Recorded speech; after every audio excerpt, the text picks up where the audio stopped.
Halo,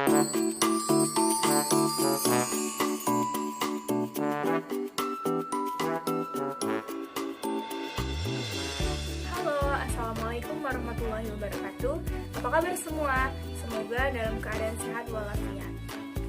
Hari ini kita akan belajar tentang peristiwa pembacaan teks proklamasi. Bisa dibuka di buku halaman 79, buku tematik kelas 5 SD, pada subtema 2, tema 7. Di sini kita akan membahas tentang peristiwa pembacaan teks proklamasi. Pembacaan teks proklamasi kemerdekaan dilaksanakan pada hari Jumat, tanggal 17 Agustus 1945. Sejak pagi telah dilakukan persiapan di Rumah Insinyur Soekarno untuk menyambut proklamasi kemerdekaan Indonesia. Banyak tokoh pergerakan nasional beserta rakyat berkumpul di tempat itu. Mereka ingin menyaksikan pembacaan teks proklamasi kemerdekaan Indonesia. Sesuai kesepakatan yang diambil di Rumah Laksana Maida, para tokoh Indonesia menjelang pukul 10.30 waktu Jawa jam Jepang atau pukul 10 waktu Indonesia Barat telah berdatangan ke Rumah Insinyur Soekarno. Mereka hadir untuk menjadi saksi pembacaan teks proklamasi kemerdekaan Indonesia.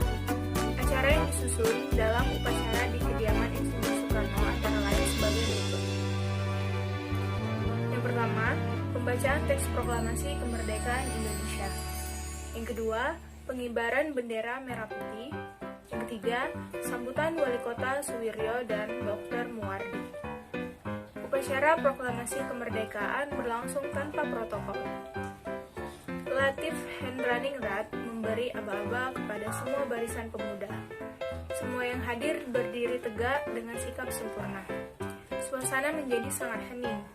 Insinyur Soekarno dan Muhammad Hatta dipersilakan maju beberapa langkah dari tempatnya semula. Insinyur Soekarno mendekati mikrofon. Dengan suara yang mantap, Insinyur Soekarno didampingi Muhammad Hatta membacakan teks proklamasi kemerdekaan Indonesia yang telah diketik oleh Sayuti Melik. Berikut teks proklamasi yang diketik oleh Sayuti Melik.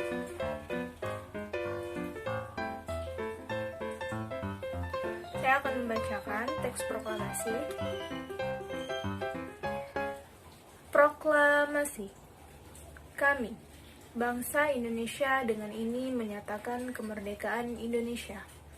Hal-hal yang mengenai pemindahan kekuasaan dan lain-lain diselenggarakan dengan cara seksama dan dalam tempo yang sesingkat-singkatnya. Jakarta, 17 Agustus 1945.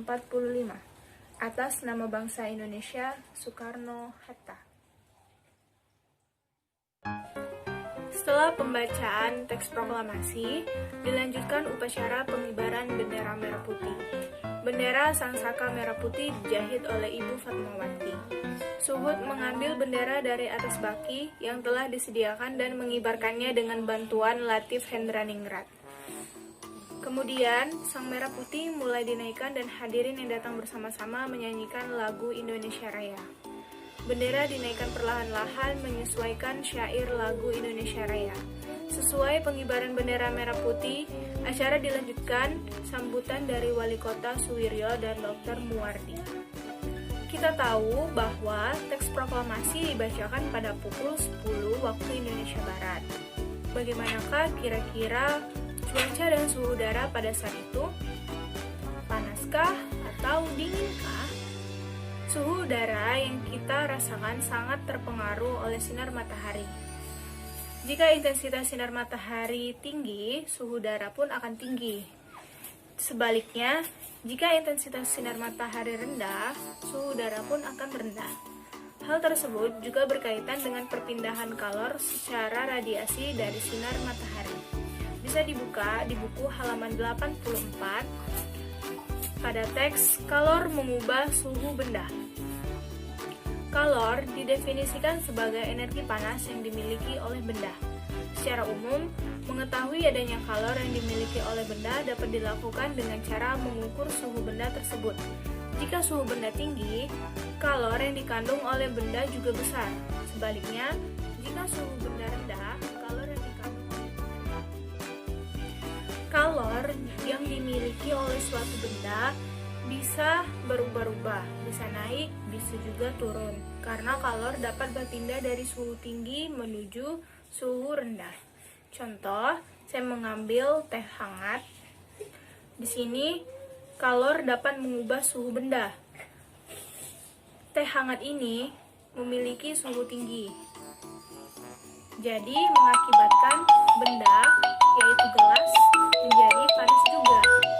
Nah, kita tadi sudah membahas tentang peristiwa proklamasi kemerdekaan Indonesia, proklamator kemerdekaan Indonesia, dan kalor mengubah suhu suatu benda. Mungkin itu saja yang dapat saya sampaikan. Semoga bermanfaat bagi kita semua. Saya akhiri. Wassalamualaikum warahmatullahi wabarakatuh.